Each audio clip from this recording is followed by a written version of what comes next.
Friends, welcome back to our channel. ఈరోజు మనం pesarattu వేసుకోబోతున్నాం.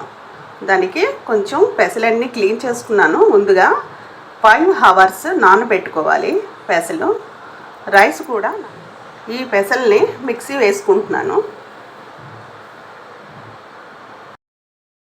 Friends, 1 spoon జీరా వేసుకున్నాను.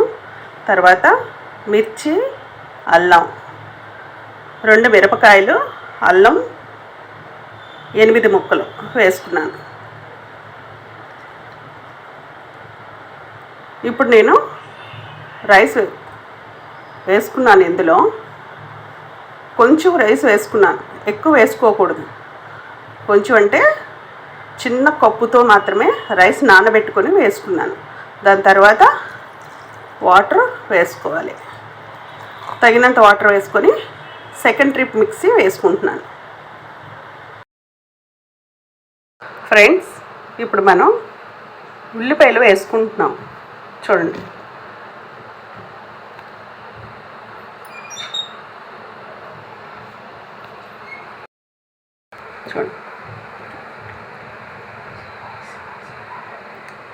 పసుపు కూడా వేస్తున్నాను 1 స్పూన్.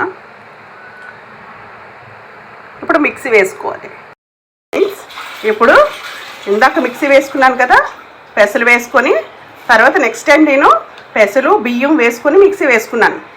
ఆ బ్యాటర్లో నేను పసుపు ఉల్లిపాయలు వేసుకొని థర్డ్ టైం మిక్సీ వేసుకున్న ఆ ముద్దని ఇందులో వేసుకున్నాను. ఇప్పుడు దీన్ని కలుపుకుంటున్నాను. ఇప్పుడు బాగా దీన్ని కలుపుకోవాలి. ఉప్పు ఇప్పుడు ఇష్టం ఉన్న వాళ్ళు ఇప్పుడు వేసుకోవచ్చు. నేను తర్వాత వేసుకుంటాను దోశలు వేసినప్పుడు, అందుకే నేను ఇప్పుడు ఉప్పు వేసుకోలేదు. మీకు ఇష్టం ఉంటే ఈ టైంలో ఈ బ్యాటర్ ఉన్నప్పుడు ఎవరికి ఎలా ఇష్టం ఉంటే అలా వేసుకోవచ్చు. నేను మాత్రం తర్వాత వేసుకుంటాను. ఇప్పుడు ఈ కన్సిస్టెన్సీ రావాలి. చూపిస్తున్నాను చూడండి, మీకు చూస్తున్నారా? సేమ్ ఈ కన్సిస్టెన్సీ రావాలి. దీనికంటే పలచగా అవుతే మాత్రం పెసరట్టు రాదు. ఎట్టి పరిస్థితిలో కూడా పెసరట్టు చూసుకొని చేసుకోవాలి. మనం దోశ పిండిలో పలాచగా చేసుకుంటే అట్టు రాదు. ఇదిగోండి చూడండి, ఇలాగా ఉండాలి. అప్పుడు మాత్రమే మనకు వస్తుంది. ఫ్రెండ్స్, ఇప్పుడు మనం పెసర దోశ వేసుకోబోతున్నాం. చూడండి, పెనం బాగా కాలిన తర్వాత మనం పెసరట్టు ఇలా వేసుకోవాలి.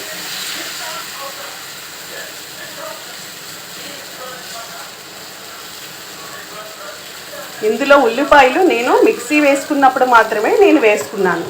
కొంతమందికి పెసరట్టు పైన ఉల్లిపాయలు స్ప్రెడ్ చేసుకొని తినడం ఇష్టం.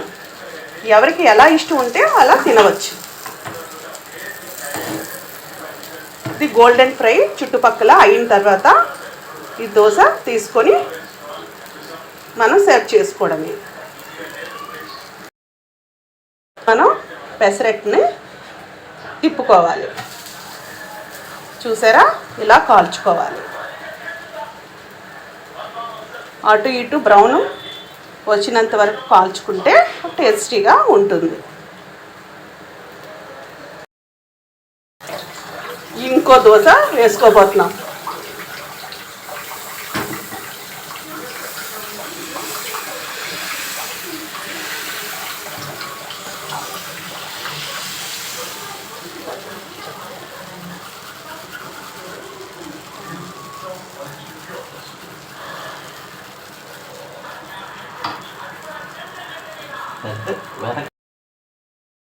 ఇంకొక దోశ చూడండి. ఇప్పుడు మన పెసరట్లు రెడీ. దీనితో అల్లం చట్నీ చాలా బాగుంటుంది. ఒక్కసారి తింటే మళ్ళీ మళ్ళీ తినాలనిపిస్తుంటుంది. ఒకసారి మీరు ట్రై చేసి చూడండి. నా ఛానల్ని సబ్స్క్రైబ్ చేసుకుంటే నేను అల్లం చట్నీ కూడా తయారు చేసి పెడతాను. మహారాష్ట్ర స్టైల్, చాలా టేస్టీగా ఉంటుంది. లైక్ అండ్ సబ్స్క్రైబ్ తప్పకుండా చేయండి.